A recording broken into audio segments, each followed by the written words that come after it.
Salut à toi cher ami, salut, bienvenue dans cette nouvelle vidéo de la série Les tests de Max. Ici Maximilien Abadi, aujourd'hui j'ai le plaisir de te parler d'un sujet passionnant. Non, je plaisante. On va parler de RGPD et comment faire en sorte que son site respecte la loi française, européenne et au-delà. Donc RGPD, ça veut dire Règlement général sur la protection des données. Donc c'est un vaste sujet. Là on est sur le site de la CNIL, on a beaucoup de contenu, je pense que on a peut-être plusieurs heures de contenu à lire, très intéressant, mais franchement, c'est vrai que pour le coup, ça peut prendre beaucoup de temps pour essayer de comprendre. Et finalement, voilà, on va aller à l'essentiel. Il existe des solutions toutes prêtes à être déployées sur son site pour bien respecter la loi. Donc voilà, je te recommande de mettre ça en place, comme ça, tu es tranquille. Notamment si tu utilises des outils d'analytics et que tu as besoin justement du consentement des visiteurs pour récupérer des données. Donc il y a une solution qui est très populaire, je la vois pas mal sur beaucoup de sites français, c'est Acceptio. Et voilà à quoi ça ressemble en fait. Je pense que tu connais bien déjà, on le voit sur pas mal de sites. Et là c'est bien foutu, c'est très simple. Donc la première option c'est je choisis tout. Et sinon tu peux également choisir eh bien, les outils externes qui sont appelés. Ensuite tu peux faire suivant, tu peux sélectionner voilà, Pixel, Facebook, etc. Donc c'est assez bien foutu. Et néanmoins, c'est un outil qui est payant. Il coûte à partir de 9 euros hors taxe par site par mois. Il va jusqu'à 50 000 pages vues par mois, donc ça c'est pas mal. Et après au-delà, il faut payer 18 cents par 1000 pages vues. Si tu veux personnaliser ta barre, avoir un truc plus sympa, quand même il faut rajouter 40 balles par mois, donc là ça commence à douiller. Donc du coup, bon, 9 euros ça passe, mais 49 euros ça fait un petit peu cher. Donc vraiment utile pour les gros projets où tu as besoin d'un truc personnalisé, vraiment bien, qui va bien se fondre dans ton design, pourquoi pas. Et puis après, voilà, il y a les plans agence, entreprise, où là, à mon avis, ça doit coûter un certain prix. Et ce que je te propose, c'est qu'on voit les solutions en fait gratuites ou freemium. Il y en a pas mal sur WordPress. Euh, Là, j'ai cherché toi, GDPR, c'est l'équivalent de RGPD en anglais, et tu vas voir les plugins les plus populaires sur le marché.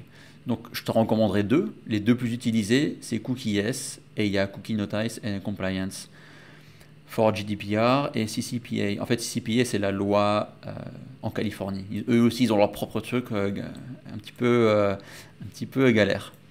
Donc voilà, moi j'utilise personnellement celui-ci, je le trouve très bien, avec deux facettes différentes, on va voir ça dans un instant. Donc il s'agit de ce plugin-là, plus d'1 million d'installations.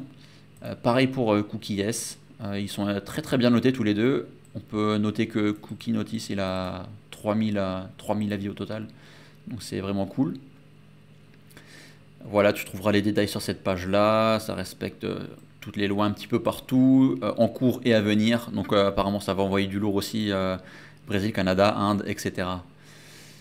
Voilà, on va pas trop rentrer dans les détails. Je te propose qu'on aille voir un de mes sites où on a la barre de base qui est voilà comme ça. Donc là, le plugin, il est installé. On a le message de base qu'on peut personnaliser très rapidement. Tu peux personnaliser le bouton de consentement. Là, on peut activer un bouton pour envoyer vers sa politique de confidentialité. Donc ça va pouvoir correspondre à ta page de mention légale, là où tu vas pouvoir mettre tous les détails. La personne elle va pouvoir aussi refuser le consentement si elle le souhaite, révoquer le consentement. Voilà. Là, très important, si tu utilises un outil d'analytics comme Google Analytics, tu vas pouvoir saisir ton code ici, très important. Tu auras des possibilités voilà, d'activer au défilement, donc ça je crois pas que ce soit en accord avec la loi RGPD, donc il faut que la personne donne son accord manuellement avec un clic de bouton. Voilà. Expiration acceptée, donc un mois, ça me semble correct, c'est bon. Emplacement des scripts, on fait appel aux scripts dans l'entête, mais si tu le souhaites, si tu as, voilà, si peut-être en termes de performance, ça peut être mieux dans le pied de page, je sais pas, à voir. En tout cas, c'est important que la personne ait pu s'accepter, je pense. Normalement, ça va être le premier truc qui doit se charger avant d'autres scripts, donc je dirais plutôt en tête. Et là, tu vas pouvoir personnaliser un petit peu le design pour avoir un truc qui colle bien avec ton thème. Et si tu souhaites, tu peux rajouter une classe au bouton. Si tu souhaites plus de personnalisation CSS. Voilà, aussi simple que ça.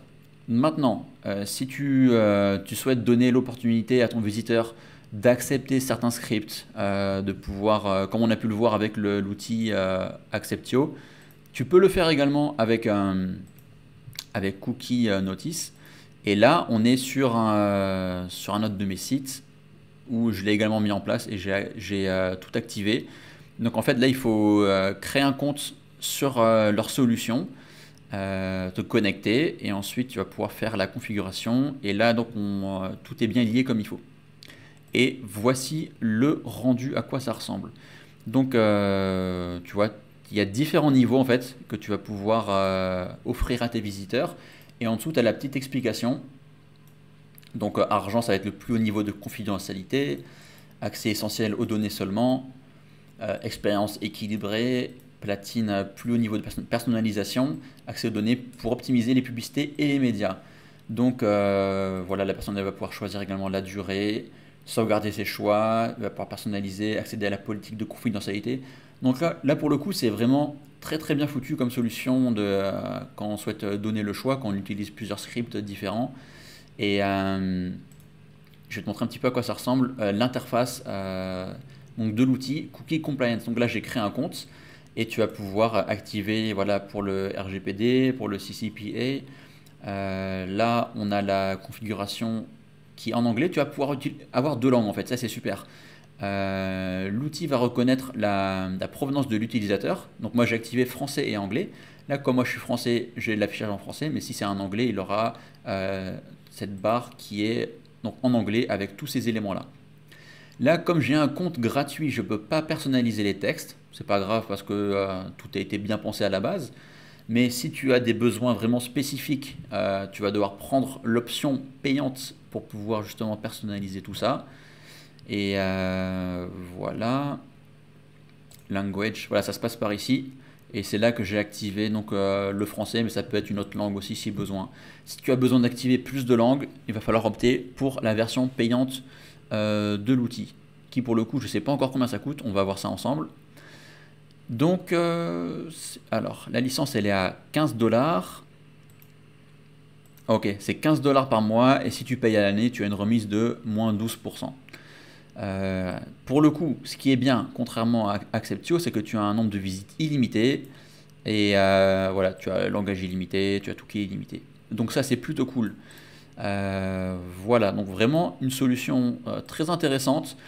Pour un site sur lequel tu as Analytics, juste Analytics, tu as la possibilité de la jouer très simple, c'est que tu mets ton script ici, tu actives ces éléments-là, tu fais une page de mention légale qui est nickel, et tu es tout bon. Si tu utilises plusieurs scripts, par exemple des pixels Facebook, tout ça, je te recommanderais d'activer tout ça, et de passer par leur solution, voilà, comme j'ai pu le faire sur ce site-là. Après tu vois que les éléments en dessous, ils ont disparu. Et donc voilà, ensuite tu vas pouvoir configurer vraiment comme tu veux la configuration ici. Et le design, tu vas pouvoir personnaliser, où est-ce que ça va s'afficher, type d'animation, la vitesse, les couleurs, etc. Comme tu as pu le voir, c'est très très bien foutu. Et moi j'utilise très peu en fait Analytics sur mes sites, donc du coup je me cantonne en fait à cette barre qui est toute simple. Mais si tu as des besoins plus avancés, voilà, tu peux opter pour la solution plus avancée offerte par Cookie Notice. Donc voilà pour ce tour d'horizon, j'espère que ce tutoriel a été suffisamment clair. Je ne suis pas trop rentré dans les détails parce que c'est vrai qu'on pourrait y passer énormément de temps.